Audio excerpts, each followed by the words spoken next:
আজ শুক্রবার সকালে রাজধানীসহ দেশের বিভিন্ন স্থানে ঘন কুয়াশা ছিল।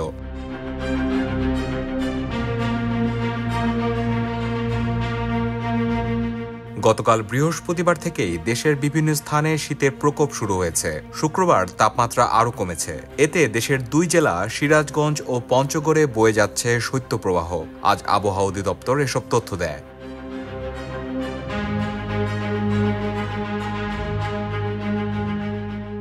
আবহাওয়া অধিদপ্তরের তথ্য মতে আগামীকাল শনিবার তাপমাত্রা আজকের মতোই থাকতে পারে, তবে আগামী রোববার থেকে তা আরও কমবে, যা মঙ্গলবার পর্যন্ত একই রকম থাকতে পারে। তারপর অবশ্য বাড়তে পারে তাপমাত্রা। আবহাওয়া অধিদপ্তরের আবহাওয়াবিদ শাহনাজ সুলতানা বলেন, আজ দেশের দুই জেলায় মৃদু শৈত্যপ্রবাহ বইছে। সেগুলো হলো সিরাজগঞ্জ ও পঞ্চগড়। আজ পঞ্চগড়ের তেঁতুলিয়ায় সর্বনিম্ন তাপমাত্রা 10 ডিগ্রি সেলসিয়াস।